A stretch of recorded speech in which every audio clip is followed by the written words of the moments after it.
Morning everybody from Club MX. It is race day today. We're getting close to Loretta's for everyone here, and they put on an awesome race simulation on Thursdays. So the bike's all ready, gear's all ready, I'm pretty ready. They're gonna give us one sight lap and then we go right for a moto, just like Loretta's. And there should be 3 motos today, that's the plan. The track is gonna be wildly rough, and so it'll be a great learning experience, and Gina and I are gonna take you with us.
Like the big tabletop. Oh yeah, dude, that's tricky. Never have I done that, and I landed in my first one.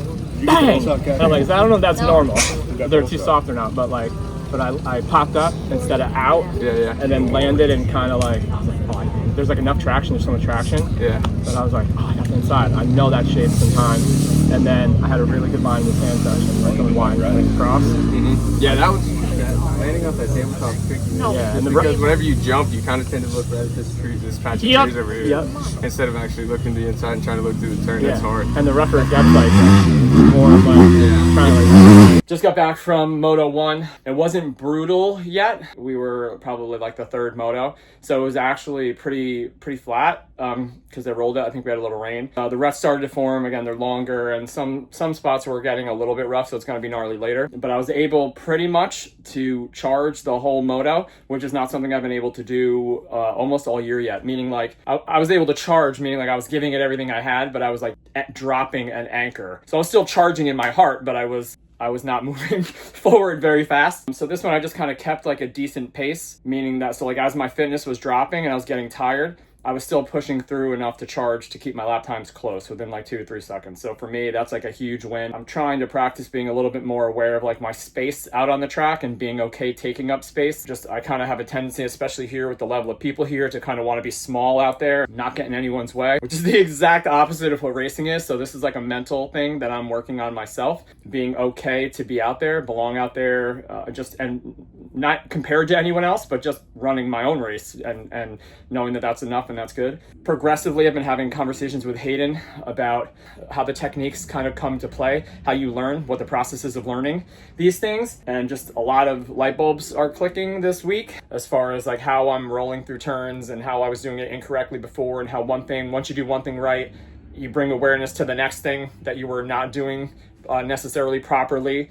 But it's like one at a time, one reveals the other, and it's such a wild experience to go like, oh, once I do this, like now my brain goes to the next part of the puzzle, like my leg's not out. But I feel good after Moto 1. I'm gonna recover. I'm learning like recovery tricks. Has anyone ever put their underwear in the freezer? Asking for a friend.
Yeah, it's like just a good reminder of like you're saying on a 450 lower RPM, which is like what I don't do when practice starts, because I want everybody to hear like I know what I'm doing, but but in a race I'm very low.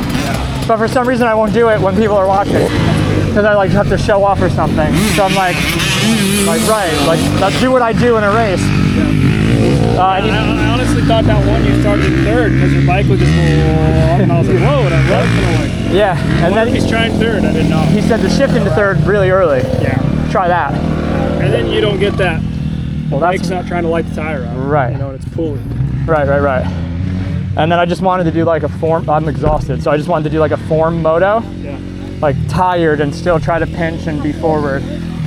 So that was helpful too. Big bikes, okay? Small bikes first drop, big bike second drop.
Definitely kind of like I did not want to mess with that. Yeah. So that, I don't know how many seconds that is, but I literally like rolled it every lap. And then I really struggled in that left off camber coming back up the hill a lot. So between that and that, I feel like I would have had like pretty good times, like, you know, at least 203s, maybe 202s. But that's the way the track was, and I just couldn't do it. I went for it one lap and I almost yard sailed. So I'm like, nope, this is just a moto. We're gonna be smart and make it up somewhere else. When we do our simulation week, you know, some of those days too, like let's say you got a 130 that day. Yeah. Sometimes Miguel will go out and re-prep like two spots. Right. You know, but then leave other spots. Oh, yeah. So you might get, oh, this is a fresh corner. Like there's no lines. Yeah. You know what I mean? Stuff like that. So you got to deal with it. I also did what you said, like by landing almost on top of that. Yeah. And as rough as it was good. There's only one, I only missed it one lap. So thank you very much. Yeah. It's a big day, crew. 15, 220s for some of you. All right, there you have it, ladies and gentlemen, boys and girls. We just wrapped up one of the gnarliest training weeks that I think I've ever had. Just super hot, grueling motos. All of the running and the conditioning and training off the bike as well as on the bike. Just an absolute grind. I'm just so pumped that I was able to kind of do all of it. And as many of you know, we're on the alternate list. We think we're in a pretty decent spot, especially compared to last year. And we're really training like we make it, even if we don't make it. And that's because as amazing as Loretta's is, and as much as that is one of the goals, if you will, on our progression and on our path, it's not about making it or not making it. It's really about who we are and how we show up, whether we do or don't make it. And that is something that as a couple we focus on. It's something as individuals that we focus on. And it's not giving too much importance to the goal itself, but knowing that who you are as a person as you shift through the process of trying to accomplish that goal ultimately in time, that progression will produce, I believe, the goals and the results that you're looking for. But I have a history of kind of doing it in reverse and really going for the goal above all else. And I would sacrifice in many ways myself as a person, and I would sacrifice my partner in the relationship that I was in for that goal. And then ultimately to get that goal and realize that it is as empty as can be if you're not a person that you're proud of, and if you're not really trying to thrive inside of the relationships that you are keeping. Don't get me wrong, the goal is to be someone who can qualify directly in. That is the goal. So the goal is to show up at a regional and get top 6 and get directly in. But the truth is, at this point in the process and this point in the program, I'm just not there yet. I'm close, I'm happy with the progress, but I'm just not somebody who was able to show up this year and get it done, which drives me and motivates me to keep on going. So like, don't get me wrong, the goal is to show up and be somebody who makes it, because Loretta is important to us, but it has to be done properly, and that's what we're looking to do. Hopefully we get on this roster. Hopefully we make Loretta's and give it another go. We've been working really, really hard, but either way, we're gonna grind. Don't forget to like and subscribe if you are new here, because we really do enjoy each and every single one of you and meeting each and every single one of you all over the country, everywhere that we're going. So thank you for following along, and we'll see you on the next one.